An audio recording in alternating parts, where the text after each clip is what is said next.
Assalamualaikum warahmatullahi wabarakatuh. Perkenalkan, nama saya Faisal dari kelas Hukum C, Fakultas Hukum Universitas Muhammadiyah Malang.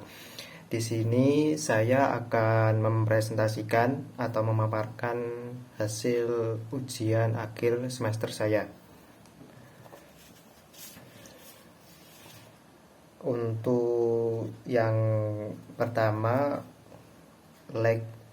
soalnya untuk besarnya legitimasi porsi sesuai dengan undang-undang dalam pasal 913 BW menggunakan kata-kata bagian mutlak, yaitu atau legitimasi porsi adalah bagian dari harta peninggalan yang harus diberikan kepada para ahli waris.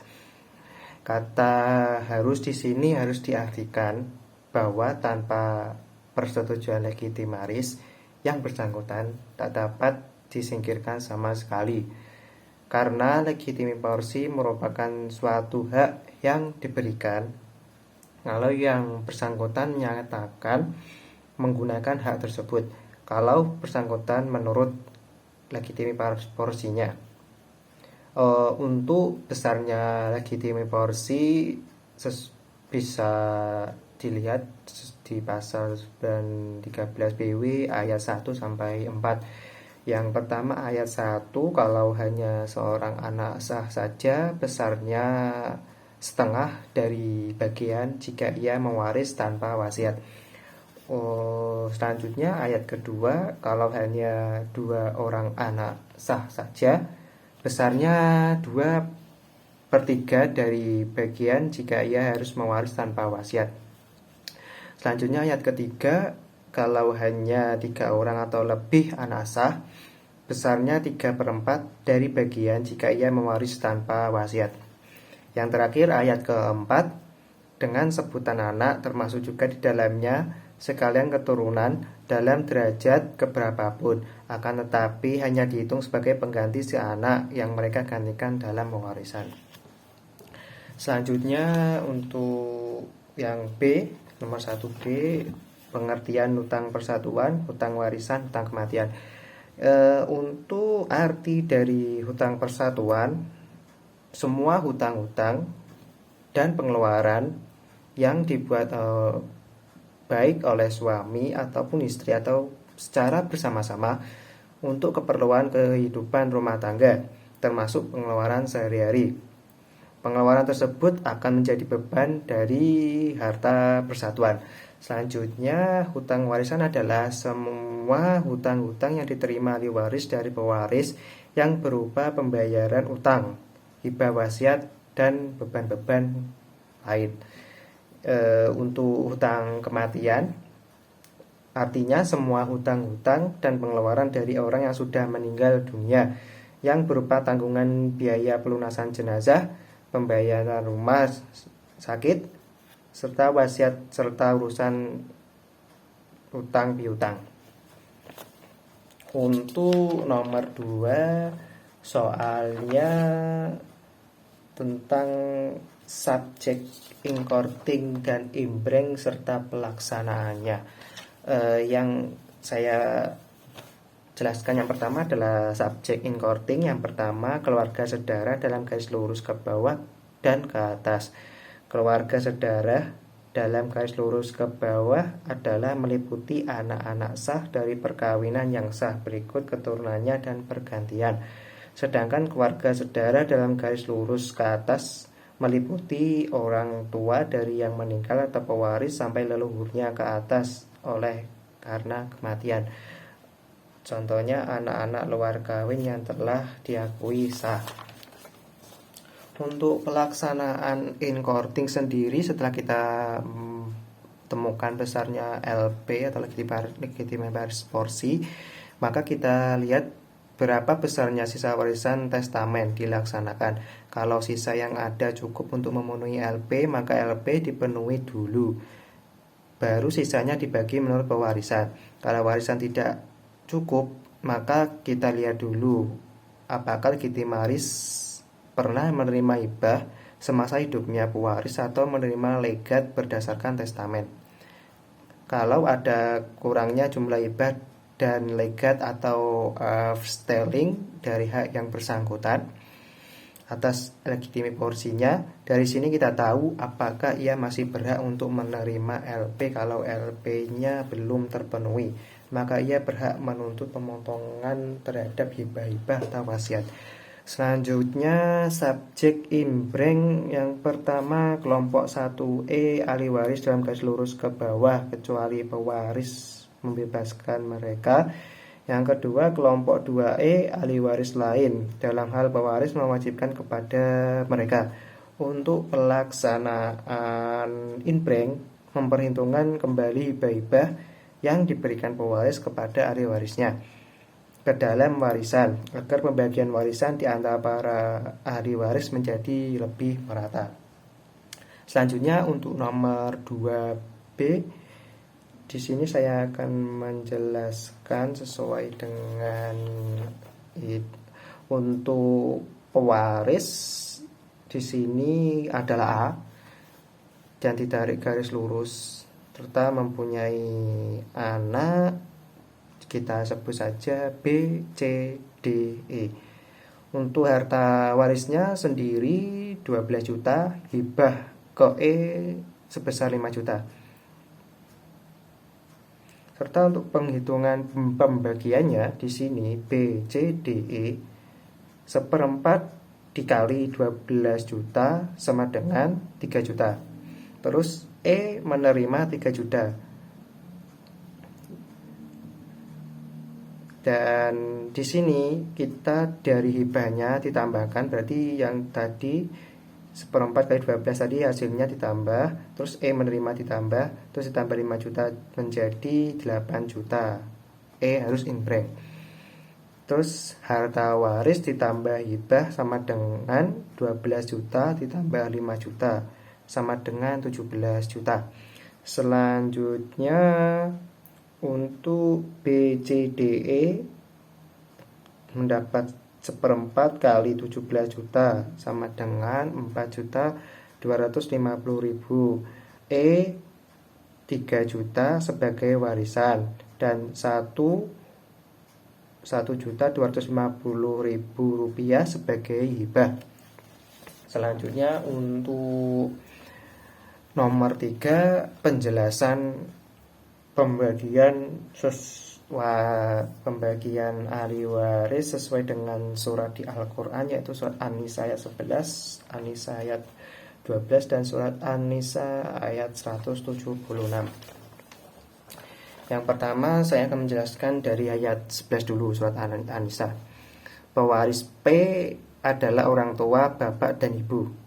Ahli waris dalam anak-anak, anak laki-laki banding anak perempuan sama dengan 2:1.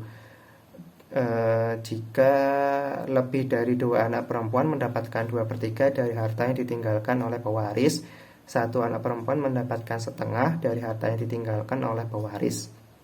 Dan apabila 2 anak perempuan saja mendapatkan 2/3. Untuk pewaris P adalah anak, ahli warisnya adalah orang tua, bapak, ibu, masing-masing mendapatkan 1/6 dari harta yang ditinggalkan pewaris jika pewaris mempunyai anak. Jika pewaris tidak mempunyai anak, maka ahli warisnya adalah orang tua, bapak, ibu saja, maka ibu mendapatkan 1/3 bagian dari seluruh harta yang ditinggalkan, sisanya bapak 2/3. Pewaris mempunyai beberapa saudara, maka ahli warisnya adalah orang tua, ibu, dan beberapa saudaranya. Ibu mendapatkan 1/6 dari seluruh harta yang ditinggalkan oleh P jika pewaris P memiliki beberapa saudara. Di sini ada catatan seluruh ahli waris menerima bagian seperti terurai di atas setelah dipenuhi wasiat yang dibuat oleh pewaris, atau jika memiliki utang telah atau sudah dibayar utang pewaris P, artinya harta waris yang dibagikan kepada seluruh ahli waris harus sudah terlebih dahulu dikurangi atau dilaksanakan dulu wasiatnya jika ada wasiat, serta utang-utang yang dimiliki pewaris masa hidup jika memiliki utang-utang, artinya harus dilunasi dulu seperti itu. Selanjutnya untuk surat An-Nisa ayat 12, di sini saya menjelaskan pewaris bagian pertama. Pewaris P adalah istri, ahli waris adalah suami. Suami mendapatkan setengah jika istri tidak mempunyai anak. Suami mendapatkan seperempat jika istri mempunyai anak. Catatannya sama seperti di atas, semua wasiat serta beban-beban yang lain seperti utang harus dibersihkan dahulu atau dilunasi dulu. Untuk bagian kedua, pewaris P adalah suami, ahli waris adalah istri. Istri mendapatkan seperempat jika suami tidak mempunyai anak. Istri mendapatkan 1/8 jika suami mempunyai anak. Untuk bagian ketiga, pewaris P yakni laki-laki maupun perempuan tidak mempunyai ayah, tidak mempunyai anak, tetapi mempunyai saudara seibu. Ahli waris adalah seorang saudara laki-laki atau seibu atau seorang saudara perempuan seibu. Bagiannya 1/6. Ahli waris adalah lebih satu saudara seibu mendapatkan 1/3 bersekutu atau bersama-sama, baik laki-laki maupun perempuan. Selanjutnya untuk penjelasan surat An-Nisa ayat 176. Di sini bagian pertama, pewaris P adalah saudara tidak mempunyai anak. A. Ahli waris adalah saudara perempuan tunggal, sekandung atau sebapak. Seorang saudara perempuan tunggal mendapatkan setengah bagian. Yang B. Ahli waris adalah saudara laki-laki sekandung atau sebapak. Seluruh harta saudara harta perempuan jika tidak mempunyai anak. Untuk bagian keduanya, pewaris P adalah saudara tidak mempunyai anak. A. Ahli waris AW adalah dua saudara perempuan. Dua saudara perempuan mendapatkan 2/3 bagian. Saudara laki-laki dengan saudara perempuan 2/1. Untuk yang soal B, di sini saya akan menjelaskan di mana untuk bagiannya sendiri P itu ditarik ke kanan, istri dibentari, terus mempunyai anak 2, tarik ke bawah bulat. Kita misalkan anak perempuan 1 dan anak perempuan 2, dan pewaris di sini kita tarik ke atas karena memiliki ibu dan bapak, tapi bapaknya sudah meninggal harus diarsir, dan ibunya di bulat ini masih hidup, jadi tidak apa-apa. Selanjutnya di sini untuk pembagiannya saya akan menjelaskan untuk P pewaris dan ahli warisnya ibu, istri serta 2 anak perempuan. Harta warisnya 24 juta rupiah. Di sini ibu mendapatkan 1/6, istri mendapatkan 1/8, 2 anak perempuan mendapatkan 2/3. Terus di sini untuk yang serta ibu mendapatkan bagian 4, terus mendapatkan 3, terus mendapatkan 8. Terus di situ harus kita cari akar masalahnya, dicari KPK-nya, terus mendapatkan ini dijumlah dulu, yang 438 itu ada jumlahnya 15 atau ROT. Terus AM itu dicari KPK-nya, terus kita mendapatkan untuk ibu di sini 4/15 dikali 24 juta rupiah sama dengan 6.400.000. Untuk istri kita mendapatkan 3/15 kali 24 juta sama dengan 4.800.000. Untuk 2 anak perempuannya mendapatkan 8/15 dikali 24 juta sama dengan 12.800.000 rupiah. Untuk tadi dijumlahkan semua akhirnya mendapatkan jumlah 24 juta rupiah, atau sama seperti harta warisnya. Jadi di sini sudah rata. Untuk selanjutnya di sini saya akan menjelaskan tentang nomor 4A. Untuk sistem patrilineal, dan sistem parental bilateral serta daerah-daerahnya yang menganut sistem tersebut. Yang pertama adalah sistem patrilineal, yaitu sistem keturunan yang ditarik menurut garis bapak. Jadi di mana kedudukan para pria lebih menonjol pengaruhnya dari kedudukan wanita di dalam pewarisan tersebut.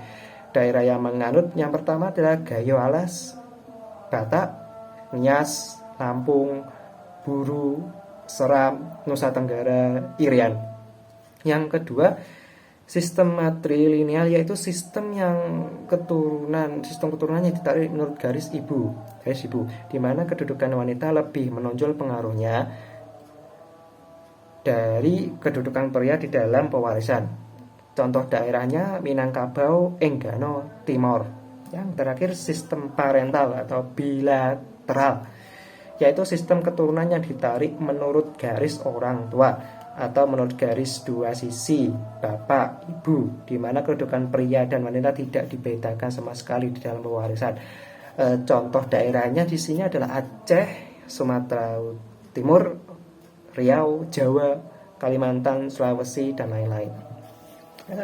Untuk soal yang B tentang sistem di Jawa dan Batak, di sini saya akan menjelaskan untuk baganya sendiri. Gambarnya adalah kita menggambar A dulu, A ditarik ke garis B dan C, D, E, F ditarik garis ke bawah sesuai dengan jumlah anaknya. Tapi di sini saya memisalkan anak tersebut dari C, misalkan dengan huruf ya. Di sini saya memisalkan dengan C, D, E, F. Di sini untuk daerah Jawa, pewaris P, ahli warisnya C, D, E, F. Untuk harta warisnya 1.100.000.000 rupiah ditambah 400 juta rupiah ditambah 300 juta rupiah ditambah 900 juta dibagi 2 sama dengan 2.250.000.000 rupiah. Bagian warisnya C, D, E, F sama dengan 1/4 dikali 2.250.000.000 rupiah sama dengan 562.500 rupiah untuk daerah Jawa. Di sini tuh Batak, pewaris P dan ahli warisnya adalah C, D. Harta waris 1.100.000.000 rupiah ditambah 400 juta ditambah 300 juta ditambah 250 juta rupiah ditambah 200 juta ditambah 75.000 juta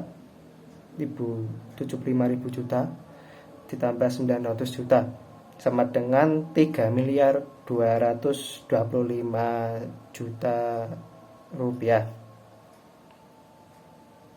Bagian waris C, D mendapatkan setengah dikali 3.225.000 rupiah sama dengan 1.612.500.000 rupiah.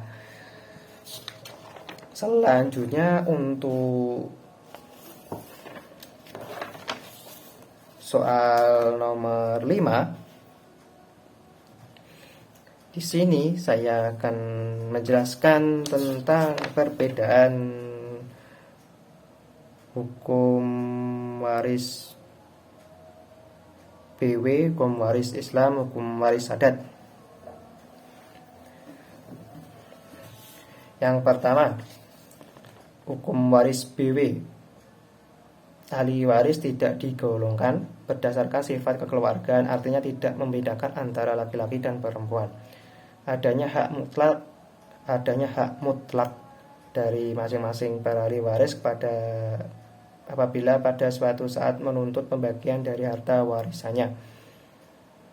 Jika ada perpindahan harta warisan, tidak saja hartanya saja tetapi juga utang-utang dari pewaris, dalam arti bahwa kewajiban membayar utang itu pada kenyataannya berpindah tangan juga kepada semua ahli waris, mengakui anak luar kawin sehingga anak tersebut dapat memperoleh warisan.